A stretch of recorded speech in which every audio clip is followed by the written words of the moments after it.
Bonjour à tous et bienvenue parmi nous dans cette nouvelle vidéo où nous allons parler des 7 majeures erreurs commises pendant le jeûne intermittent. Avant de commencer, si vous n'êtes pas encore abonné, allez-y, abonnez-vous à la chaîne, comme ça vous allez recevoir toutes les vidéos et toutes les nouveautés.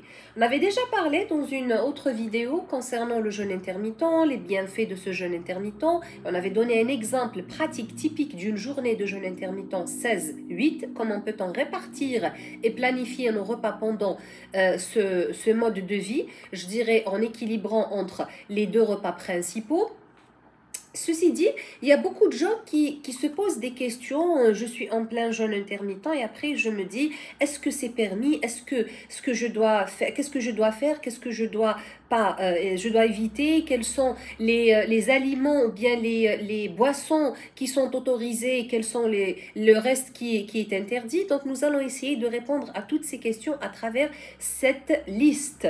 Je dirais de conseils. En tout, on en a 7. Donc on a 7 erreurs communément commises que je voudrais partager avec vous. En exerçant, j'avais découvert au fait que la majorité de gens, la majorité de personnes qui suivent des jeûnes intermittents, au fait, se retrouvent dans ces erreurs et ces situations critiques. La première des choses, c'est le fait de rompre son jeûne sur une alimentation malsaine. La majorité de gens, quand ils jeûnent pendant une certaine période, 16 heures quand même, après 16 heures de jeûne, ils s'autorisent de prendre de la malbouffe, de rompre son jeûne sur un jus artificiel, sur un morceau de gâteau, sur une tarte, prendre une tarte comme ça. Il faut se dire que toutes les vertus qu'on avait déjà citées concernant le jeûne intermittent, le rajeunissement, le recyclage, l'autophagie, le booster de combustion de graisse, comment est-ce que les hormones seront vraiment réparées dans le sens que ce soit testostérone chez l'homme, facteur de croissance, les maladies neurodégénératives, la prévention contre les inflammations à travers le corps, tout cela se fait par un mécanisme majeur. Il y en a d'autres, mais il y a un mécanisme majeur qui est les cellules somatiques. En fait, ces cellules-là, elles vont tout faire pour réparer les petits bobos qui se trouvent par-ci par-là pendant le jeûne intermittent. Mais si vous allez rompre votre jeûne, si vous allez prendre en premier lieu, la première chose après des heures de jeûne, un gâteau je dirais, voilà, un gâteau, un fondant au chocolat, peu importe, un gâteau, dites-vous que ces cellules-là, elles vont se surdiviser, elles vont donner naissance à des adipocytes, chose que nous ne voulons pas du tout en avoir. Donc ces adipocytes, au contraire, nous voulons faire le maximum pour pouvoir les brûler, pour pouvoir s'en débarrasser, alors qu'un tel geste peut emmagasiner davantage d'adipocytes dans majoritairement les zones que nous détestons tous, l'abdomen, les épaules, etc. Donc, première erreur. Deuxièmement, c'est la suralimentation, ce qu'on appelle tout simplement en anglais le overeating.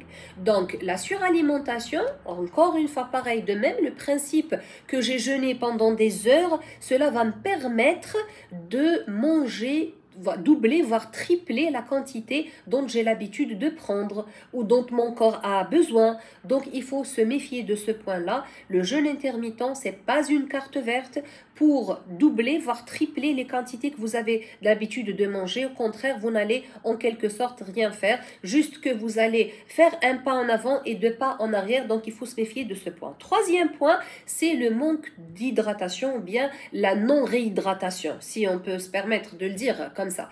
Donc, la réhydratation, c'est un point très important, que ce soit en période de jeûne qu'en dehors du jeûne intermittent.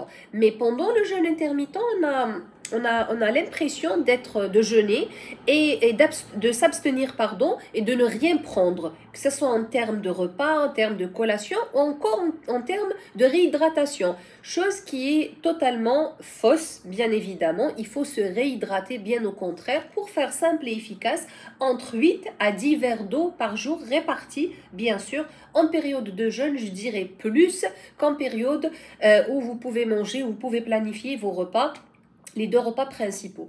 Donc, la hydratation par jour. Je dis bien de l'eau. Maintenant, si vous voulez rajouter des tranches, des lamelles de citron, si vous voulez rajouter de la menthe, il n'y a pas de souci, mais sans miel, sans sucre, sans maltodextrine, sans sucre artificiel, sans rien du tout. Donc, ça sera que de l'eau. Le but, c'est la réhydratation maximale pour éviter les constipations, l'inconfort digestif, les ballonnements abdominaux, etc. pendant surtout les premiers temps, les gens qui ne sont pas habitués à ce mode de vie qui est le jeûne intermittent.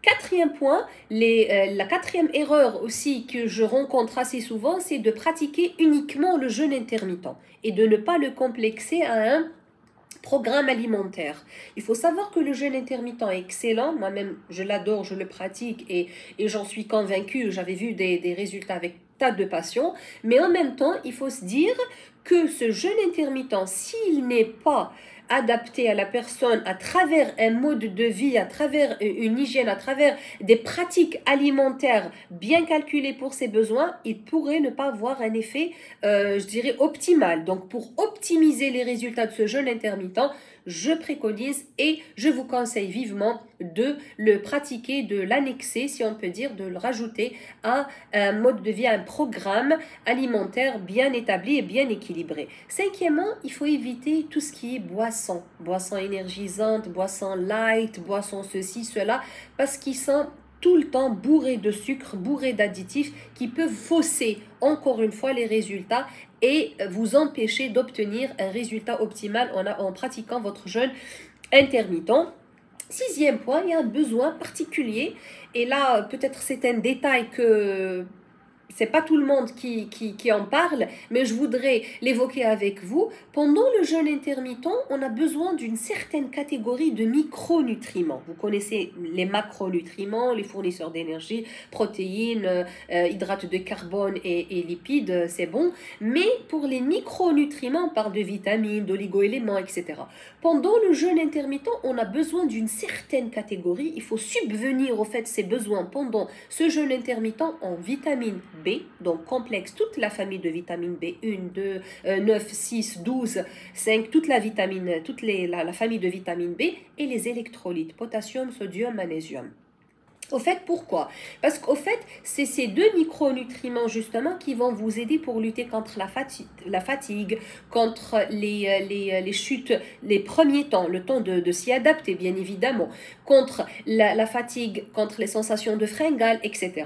Donc les sources, il faut toujours faire simple. Donc vous pouvez les trouver comme la vitamine B par exemple, ça existe dans les légumineuses, dans le foie, ça existe dans pas mal de fruits, de légumes aussi. Pour les électrolytes, vous pouvez les trouver par exemple dans les graines, dans les fruits de mer.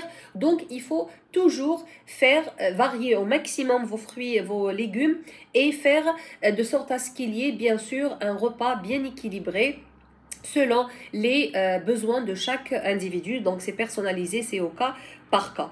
Donc le septième point, et qui est le dernier, c'est que les personnes qui laissent tomber le jeûne intermittent parce qu'ils n'ont pas eu de résultat. Et là, je voudrais vous dire que c'est pas tout le monde qui vous dit j'ai pas eu de résultat. Ça ne veut pas dire à chaque fois qu'il n'y a pas eu réellement de résultat.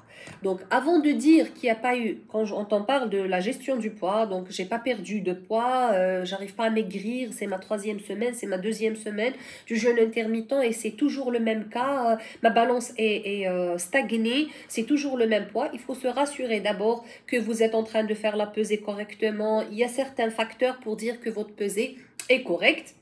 Mais aussi, une fois, on aurait, en quelque sorte, on serait sûr que votre pesée a été faite correctement et que réellement vous n'avez pas perdu du poids, à ce moment-là, on doit passer à un autre niveau d'investigation, si on peut dire, qui est bien quels sont les facteurs qui vous empêchent réellement de brûler ces kilos emmagasinés, ces adipocytes, pardon, qui sont emmagasinés. Il faut savoir que les états physiologiques sont différents. Chaque physiologie est différente de l'autre.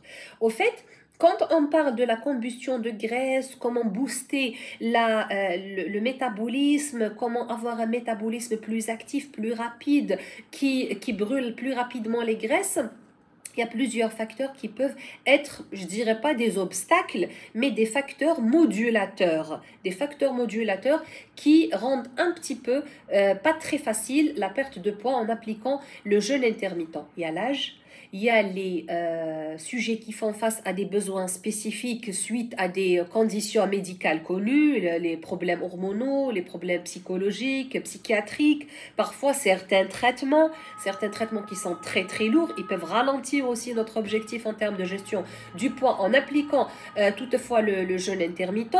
Donc, ceci dit, le rythme circadien aussi, on doit se rassurer de plusieurs facteurs, d'où la nécessité de l'accompagnement encore une fois. En fait, l'accompagnement va me permettre de connaître, de bien cerner le problème, où est-ce qu'il se trouve pour justement y remédier et trouver la solution. Mais mon conseil pour cette catégorie de gens, n'abandonnez pas et ne laissez pas tomber votre jeûne intermittent. Au contraire, même si vous n'avez pas eu de résultat, il faut pousser la recherche. Qu'est-ce qui vous empêche, avec bien sûr un praticien de la santé, avec un nutritionniste, un diététicien qui va vous aider pour bien comprendre qu'est-ce qui vous empêche malgré votre application, ou bien malgré que vous adoptiez le régime intermittent, le jeûne intermittent, pardon, mais vous n'arrivez pas à atteindre vos objectifs en termes de poids. Cela va vous permettre de bien connaître la raison pour y remédier. J'espère que cette vidéo vous a été utile. Si c'est le cas, partagez-la au maximum pour aider les autres